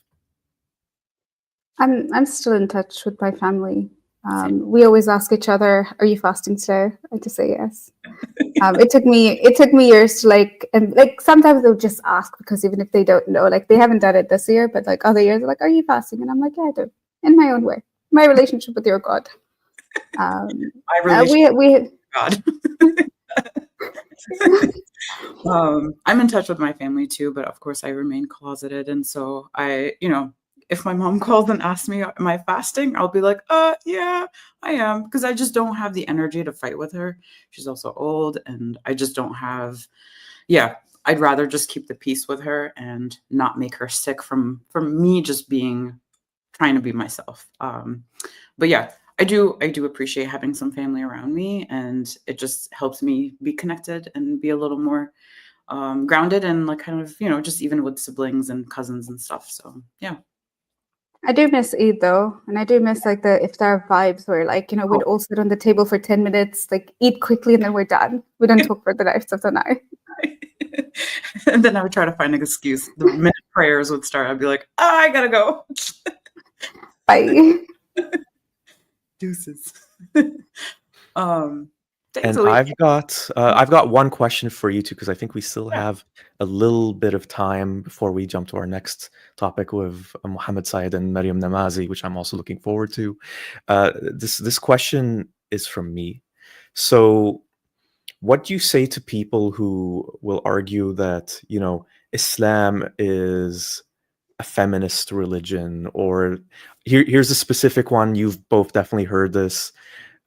Islam actually introduced more rights to women 1400 years ago than they had at the time. So it's actually progressive. And one of the examples I remember being taught as a kid was how there used to be this tradition of burying newborn girls, basically to kill them because they were seen as a burden, and Islam put an end to that. So I'm guessing you've probably heard that too. So yeah, I just wanted to get your thoughts on that. You can start first.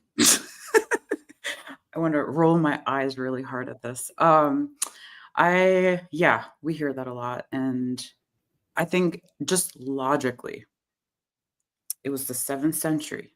There was nothing called women's rights. There was nothing called LGBTQ rights, right? None of that existed. Women were chattel.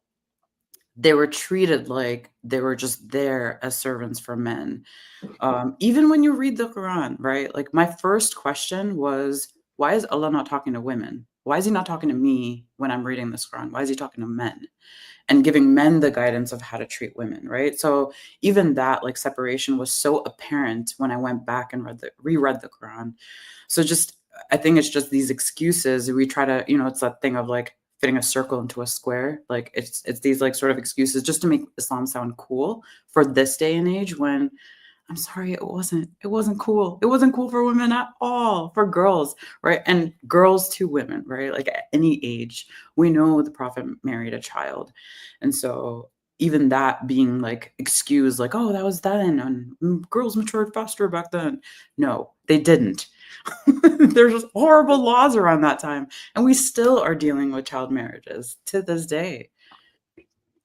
I think the other things that I'd like to add is that, Islam, or maybe, most religions, have this really nice way of wrapping up just half truths and giving it to you so that you believe it. Like these were things that I was told when I was like, in primary school, in madrasa, that, Islam did this, the wars were fought out of defense, Muhammad killed nobody, he was a noble man, and all of these lies. And then you just embed it in your mind, and then you use that as an adult to just like defend the criticism that's coming out. So really just validating like, what happened in the 7th century, and then also in a specific community and in specific countries, and not looking at like, how did other people live around it? And if Islam did bury girls, and how were kids born? Right? Did they just select a few girls? So clearly there were families that, didn't have that practice. And also like the ridiculous things on like slavery as well. They were like, there were no slaves in Islam. And I'm like, really, Bilal? Like, it's just like this lies that you're like the rose ones that you just want to embed and like tell yourself, yes, this is true. This is what I'm going to believe. And then really living in that time and not moving forward. And that's where like, women's roles as well. Like if you look at the women's roles now, it's very, it's very, systematic. There's so many systematic issues in like Islamic laws, but then also in like constitutions as well, where women can't work, where women can't see, like even like especially like countries like Malaysia, like women in hijab couldn't eat outside. Right. So I wonder what rights they're talking about. Like I wonder what rights actually elevate women in specifically Islam. None. None of the above. Well, that's a good place to end things. None of the above. So thank you so much, Zara and Haram Doodles. It was a real pleasure to hear from both of you, and thank you for answering my question as well.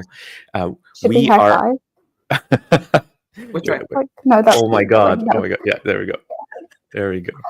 Excellent job. Okay, so I'm going to say, unfortunately, goodbye to both of you. Very sad to do so, but it must be done because our next guests are ready and waiting. So thank you again. And Zara and Haram Doodles will be still in the live chat, I believe. Yep. So yeah, okay, perfect. Bye-bye. Bye. All right. Okay, so I think Vidu's having some technical issues, but we're just going to keep going. And I'm going to introduce our two guests. So I have little bios to read for them as well. So first of all, I have Maryam Namazi, an Iranian-born award-winning activist, writer, and spokesperson for the Council of Ex-Muslims of Britain and One Law for All. She has led numerous campaigns against Islamic fundamentalism and censorship, and organized the Celebrating Dissent conferences, the largest gatherings of ex-Muslims in history. And I met Maryam in person in Oslo last year at one of them. Welcome, Maryam. It was a real honor to meet you. Hi, thank you. It was an honor to meet you too, and I'm so glad to be here. And I've just been enjoying the conversation so far, and I hope I can contribute. I'm worried that I won't be able to match the brilliance I've already seen.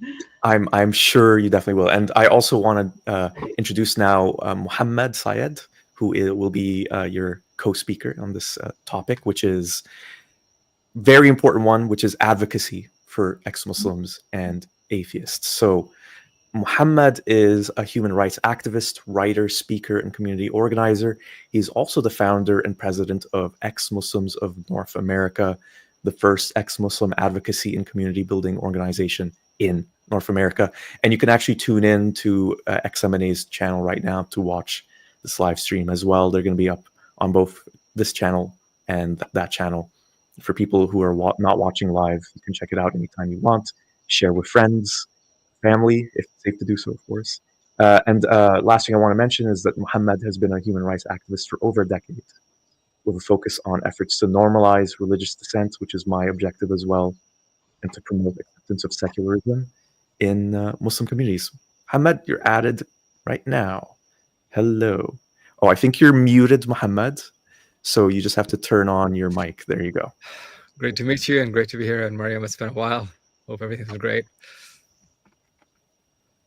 So yeah, I just want to leave the stage, leave the floor for you to just discuss this really important topic of advocacy, which is something that you've both dedicated your lives to. Thank you. Hi, Muhammad. Lovely to see you. Same here. So I think we're going to go first. You had an engagement phone, I remember.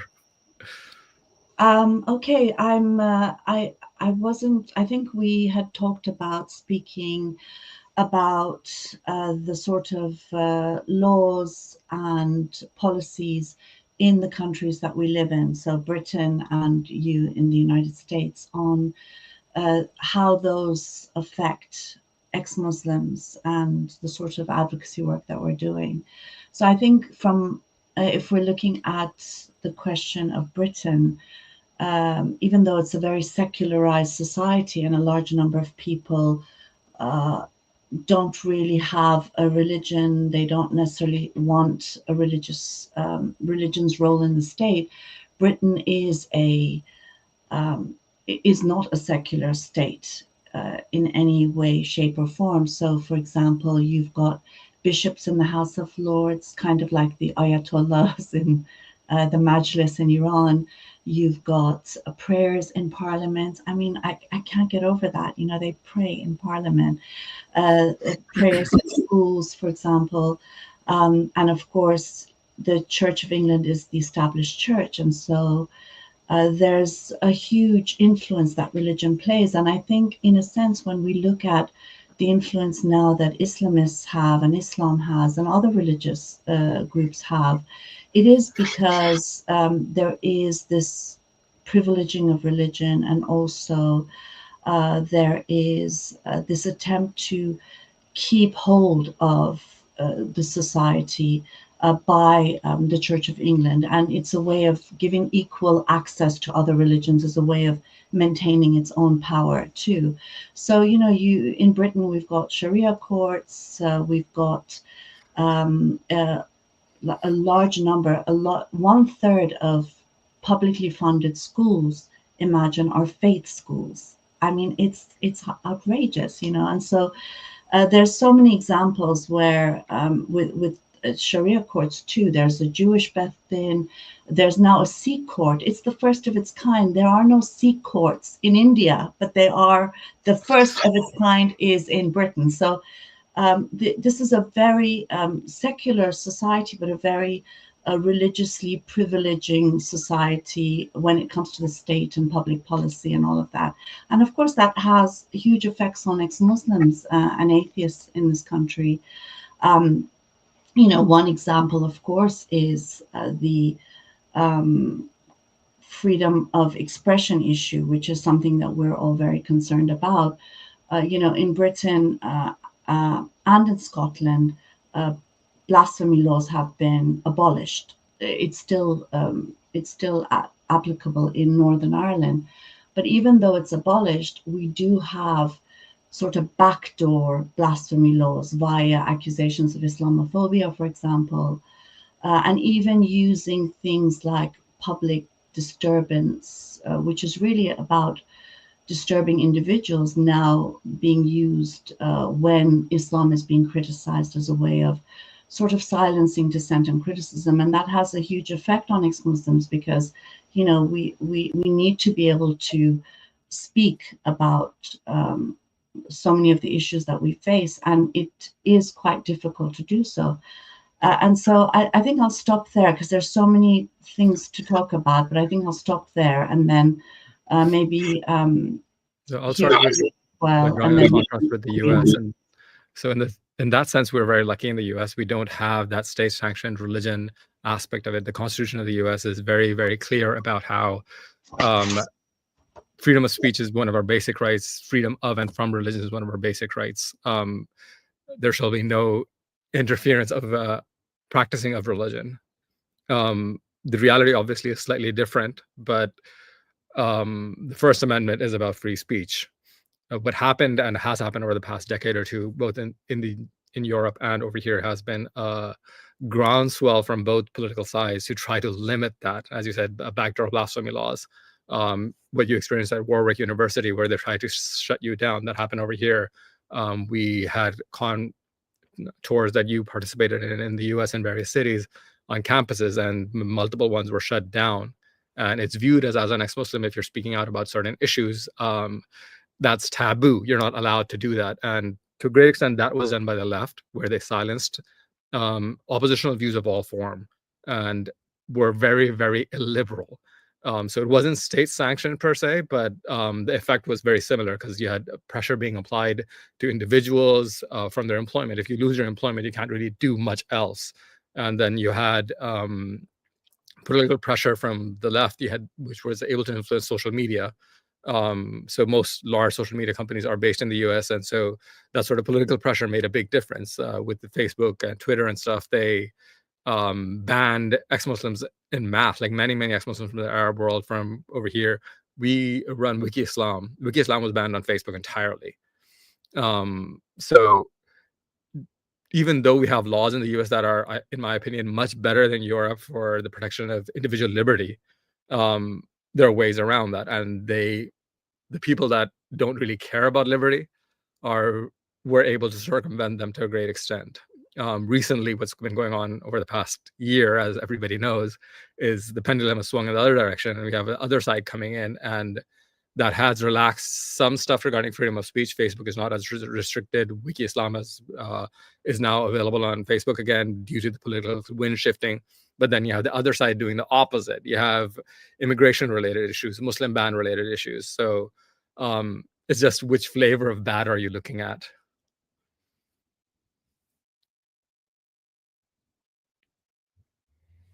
Yeah, I mean, that's definitely the case. And I think also, I mean, we do focus a lot on sort of left-wing silencing of dissent, very often under the excuse of protecting Muslims from bigotry. And, it's wonderful to stop bigotry against Muslims. Obviously, that's something we're all in agreement on. But this idea that criticizing religion or the religious right is the same as bigotry against Muslims is something we've all talked about for many decades. And it's, it is definitely a way of silencing criticism and stopping people from speaking out. But I think also, I mean, in a sense, the right wing very often promotes itself as pro-free expression. But again, that's really not the case, because it's pro-free expression to speak against Muslims and against migrants, and pro-free expression when it comes to Tommy Robinson speaking. But if you have students who are pro-Palestinian, for example, on a university campus, they're very happy to have them even deported. So I think, again, this idea that it's the right wing that defends free speech is not really true. In fact, a lot of the governments in power are right wing, and they are, via the law, restricting freedom of expression as well. So I think this whole this idea that it's woke politics that stops people from speaking, I think in a way is used to really remove scrutiny of how the right and increasingly the far right are trying to stop freedom of expression. Say, if your views align with whichever group or not, they will stop you. It doesn't matter what the specific views are. So there's a quote, this is from an Abbasid Caliph, Abu Abbas: "Tolerance is laudable except in matters dangerous to religious belief." You could restate that today: tolerance is laudable except in matters dangerous to political belief, and that'll apply to both sides. Yeah, no, definitely that is the case. And I mean, I think, there is this constant pressure on us on, why do you need to say these things? Why do you have to offend people, hurt people's feelings and sensibilities? And it's become reduced, this whole argument on the right to expression. I mean, it's such a fundamental right. It's a cornerstone of so many rights, you know. And in effect, it's really one of the only things we have as ex-Muslims, as free thinkers, as those who want to challenge the status quo. It's really one of the only things we have in order to be able to do that, you know, use our writing, our voices, our bodies, even as a way of resisting and standing up for really the rights of non-believers to be able to speak and think as they choose and live as they choose without fear. And so reducing this fundamental right to, you know, and trivializing it to something that is just about the other side's hurt feelings and hurt sensibilities is also, I think, in a way, part and parcel of trying to silence you, because nobody wants to hurt anyone's feelings. No one wants to offend people unnecessarily. And the fact of the matter is, you know, when we listen to surahs of the Quran, or when we listen to hadith, or when we listen to Sharia judges or Islamists talking about how ex-Muslims should be killed or apostates should, you know, be shunned, and gay people, you know, are perversions, and women who don't wear the veil are sluts. All of the things that we often hear, nobody asks about our hurt feelings. And again, you know, because it doesn't matter. Hurt feelings are irrelevant, really. My feelings are hurt all the time, to be honest. But it's irrelevant in this debate, because it is a way, again, I think, of just silencing this sort of challenge to the status quo, which is hugely important. One deeper thing is that why are we having this speech to begin with? Why are we having these conversations that are challenging and offensive to begin with? It infantilizes Muslims and Muslim societies that they can't have these conversations, and these conversations are crucial for change to happen. The West did not have free speech. The West did not have the freedoms that it enjoys today. Blasphemy was common, and all of these changes happened because people challenged the status quo. They stood up. They purposefully blasphemed. They forced people to rethink ideas to the point where we are living in a relatively free society now, and maybe it was freer a few years ago. But if you don't allow people to actually change and adapt and confront the contradictions that exist within their belief, they can never grow. So essentially, people that are trying to stop us from speaking, or stop anybody from challenging the status quo, no matter what that status quo is, are saying you're not an adult. You can't actually handle reality. And to me, that is much more offensive than anything we'd ever possibly say. Yeah, no, definitely. I mean, apostate, Aladdin just mentioned some people want to hurt feelings on purpose, or they do it for fun. And I'm sure I'm considered one of those people, you know, but for example, the Allah is gay sign at Pride. I mean, we were almost barred from marching in Pride again. We were accused of anti-Muslim hatred and, Islamophobia. And it took 8 months for Pride to decide whether they would let us back again. A lot of this, for example, the topless protests I've done, a lot of the work we do when it is challenging taboos and challenging the sacred, it is considered offensive. It is considered something that hurts the other's feelings. And I think that, you know, the question is, I'm sorry if your feelings are hurt, but in the same way that hearing the Quran or listening to the Azan hurts my feelings and makes me physically ill, you can also manage to tolerate opinions of those who hurt your feelings. And the point is that freedom of speech is not dependent on whether you hurt people's feelings or not. And I think the point I want to make too is that the hurt feelings of it's something that we're often told, but I think it's really a cover, again, as I mentioned earlier, it's a cover to stop people from speaking, because, as I said, our hurt feelings don't seem to matter. And that is, I think, an important point to make. So the idea of your feelings being hurt is maybe relevant in a monoculture of some form, where your feelings are the only feelings that matter and your ideas are the only ones that matter. If you live in a pluralistic society, if you have Muslims and Christians living together, you have by default offensive feeling, because one person views one individual as a prophet, the other views it as a god. Same with if you have atheists and Muslims or ex-Muslims or any differing groups that exist. So in an Islamic conception of the world, it's like we're the only people that matter, and therefore pluralism is irrelevant. But we do not want to live in that world, and I think most people in the world outside of Muslim fundamentalists do not want to live in that world.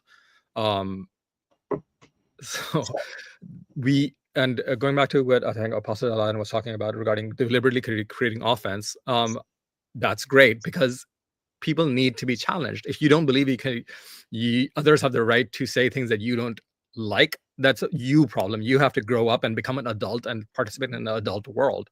When the coronavirus stuff was going on, there was a surah that an Algerian atheist in France put out, Surah Corona. And it was just text, and an Algerian girl was sentenced to jail for posting that on Facebook. Like, it was simply saying something like, wash your hands and be careful when going out and buying food. It was anodyne as hell, but to them, it was enough that they were willing to jail people over it. So the line of what is and isn't offensive is very variable and depends on the individual and how exposed to reality they've been.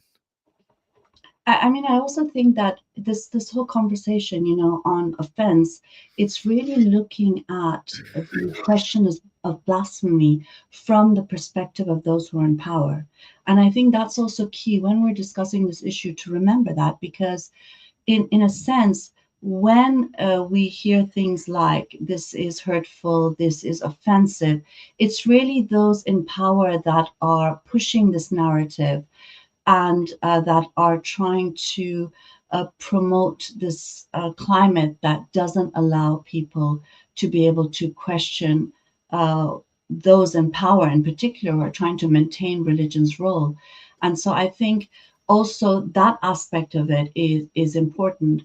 The fact of the matter is that when we speak about freedom of expression, it is the freedom of those who are powerless, the freedom of those who do not have anything but their expression in order to challenge the status quo.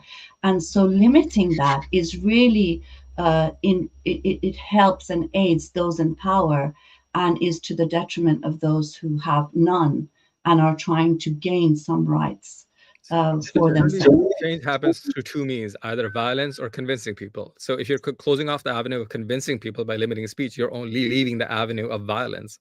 And that is generally available to the powerful, not the weak.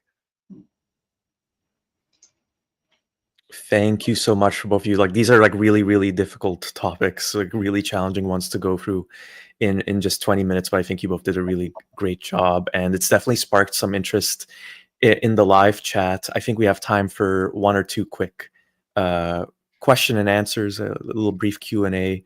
So this question, I'm going to try and rephrase it a little bit just so it was a little confusing when I first read it. So this question from Asma, Asma is basically asking, do you think Muslims in the UK will listen to you more if they don't know that you're an atheist, but if you pretend to be a Muslim fighting fundamentalism and extremism and advocating for rights? So basically, instead of coming out and saying, I'm an atheist, I left Islam, maybe they'll just, not even want to bother listening to you. But if you, come at it from an angle where you're still Muslim, they might want to listen to you better. I mean, I think this is always, I think this conversation always looks at the issue from the perspective of those in power.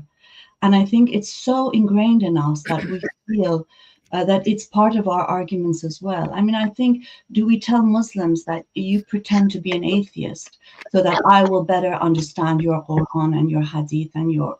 That's a good idea for Atheist Day. The fact of the matter is that apart from anything else, do ex-Muslims and atheists have a right to say who they are and express their beliefs just as anyone else does, and to be able to advocate for their position just as anyone else does? And I think that's really important. And whether people will listen to you more or not, the point is that, do we not first and foremost have a human right to express ourselves and criticize religion and blaspheme? So I would add, sorry, go ahead. So I would add there are two levels to this. One on a larger advocacy scale. So what Mariam was talking about, like in the sense that if we're not speaking out, and if we're not like every time you're publicly speaking out as an ex-Muslim, it inspires other people to speak out in their individual context. Either they're coming out publicly, they're becoming advocates themselves, or within their family, they're coming out of the closet, and that sparks change. One becomes two, becomes four, becomes eight. If nobody ever sees you, if every gay person was in the closet, do you ever think we would have achieved the rise we have so far? It would never have happened. And then on the other side of it is on a personal level, in an individual conversation. And I've personally done this myself. I was in a cab and there was a Muslim cabbie and we were talking about things. And at that point, I don't see the point of necessarily coming out and talking about atheism, but you can engage with them in the context they're in. That's a minor 10-minute conversation, sure. But on a broader scale, if you don't come out, things can't change. If you don't talk about being an atheist and why it matters, and why it matters that you speak about where you are, who you are, why you disagree with other people, things will never really change. Yeah, for sure. I mean, when we started the Council of Ex-Muslims in 2007, the Guardian journalist said, well, what are you talking about? They're not ex-Muslims. You're just trying to provoke people and upset people unnecessarily. And obviously, we see a tsunami of atheism and ex-Muslims across the globe. This is something. There's data. There's a lot of Islamic states are talking about. The Iranian regime, for example, talks about a tsunami of atheism. You have the Saudi government equating atheism with terrorism. The Egyptian government, you name it. And so the fact of the matter is, separate from Muslims, do ex-Muslims also not have a right to exist, have a right not to speak, and to engage? And for believers to recognize that this is just as much a right, freedom from religion is just as much a right as freedom of religion. You can't have one without the other. Thank you. And okay, so two more questions, just so I can cram them both in. I'm hoping you can keep your responses a little short, just so we can give people a chance to get some answers from both of you. So the first question, this one is just for you, Mariam. Why do you think so many Western feminists are silent about the oppression women face in the Muslim world? Do you want to ask both the questions now, since we don't have much time? Oh, sure. So the first question is, why, for you, Mariam, why do you think so many Western feminists are silent about the oppression women face in the Muslim world? And the second question, I think, is for both of you, from Chance Goldstein. Moderates in any religion, I think, are the biggest enablers. Do you find that to be the case with Muslims as it is in Christianity?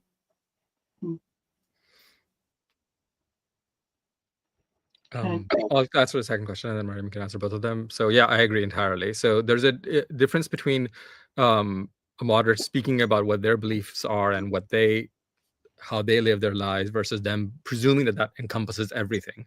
And often moderates use their identity to silence all opposition, all criticism. Islam does not say this. Instead of, I reject the bad parts of Islam and I am adhering to the good parts of Islam. You'll never see a modern Muslim say that, yes, Islam talks about child rape and that's okay in Islam, but I reject that. No, they'll deny the entire thing. They'll try to whitewash what it is.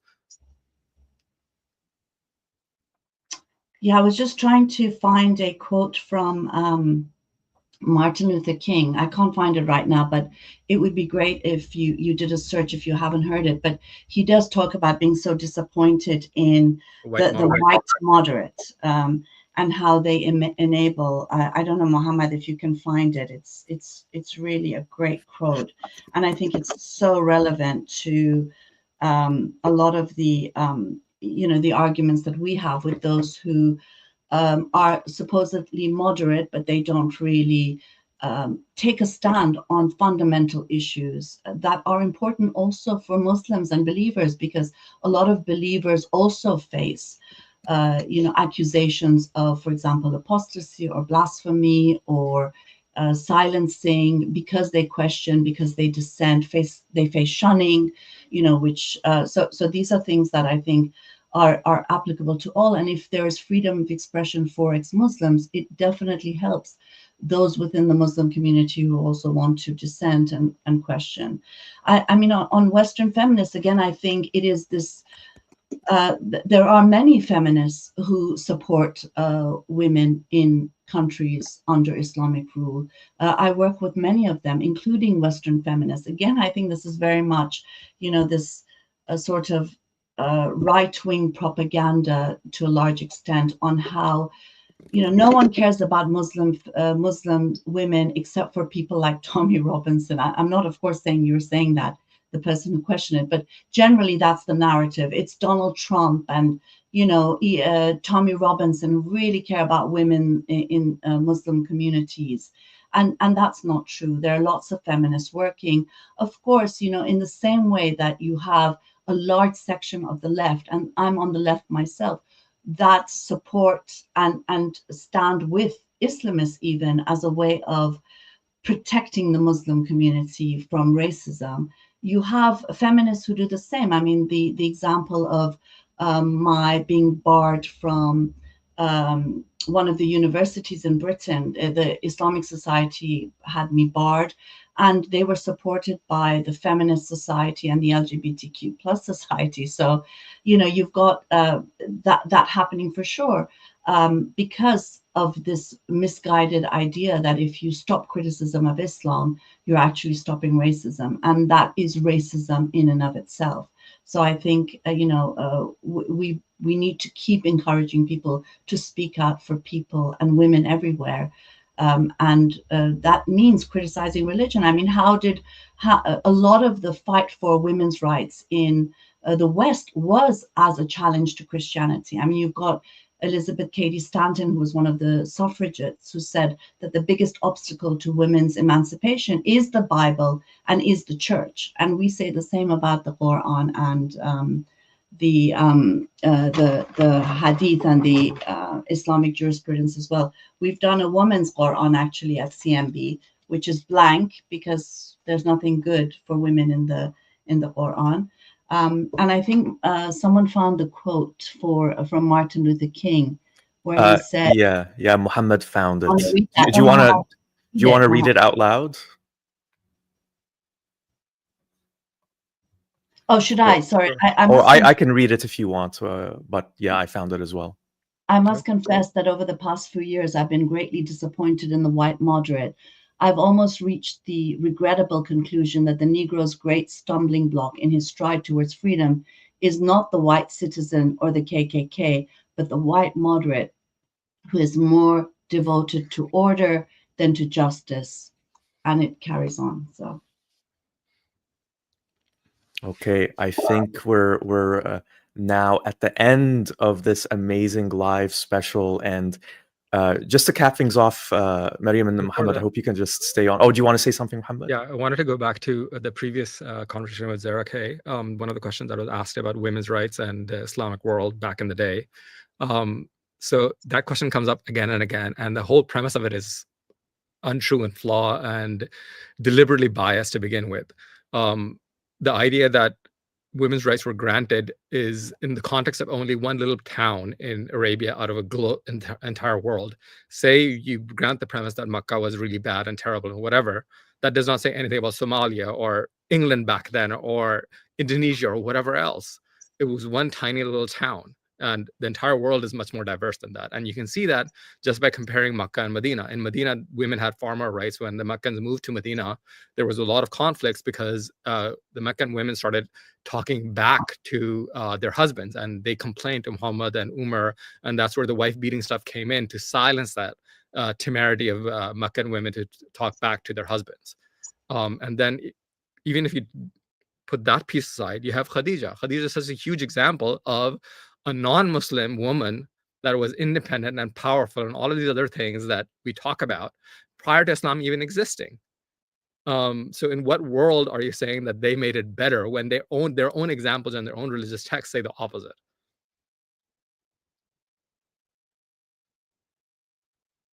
Thank you so much for that, Muhammad. And yeah, so everyone, thank you so much for tuning in. I'm gonna just add everyone who's still there in our who contributed to our previous panels just to say hello. So Zara, adding you. Zara has an extra bonus guest. Haram Doodles is also here. Vidu, I think, is back. Hey Vidu, welcome back. And we also want to give a shout out to Veiled Rose, who helped moderate everything so smoothly. Thank you so much for all your support, Veiled Rose. Yeah, so thank you everyone for tuning in. This was really incredible. I wanted to quickly mention the results of the poll question in the live chat. So, is Ramadan a positive force in the world?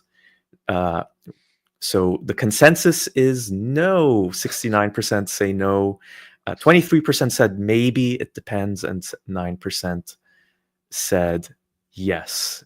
And yeah, so I just wanted to say as well that like these kinds of spaces are so important. I think, you know, whoever's watching, I hope you can be encouraged to know that you're not alone during Ramadan or the rest of the year.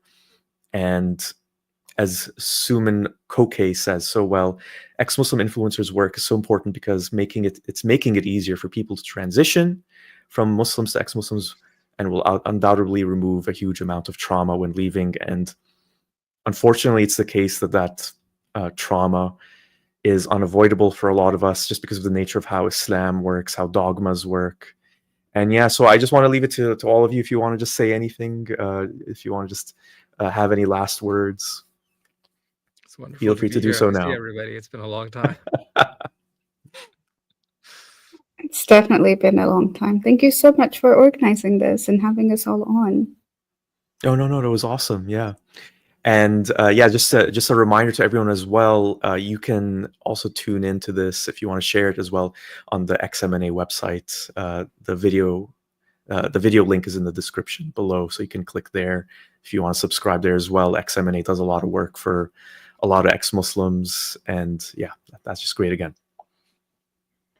I think we should also do a little plug-in for Ex-Muslims International, which Of course. has brought us all together again, which is great because that's something that had started a while back, and it had kind of fallen on the wayside. And then at the Celebrating Dissent in Oslo, we all got together, and it's been revamped. It's got a great new website.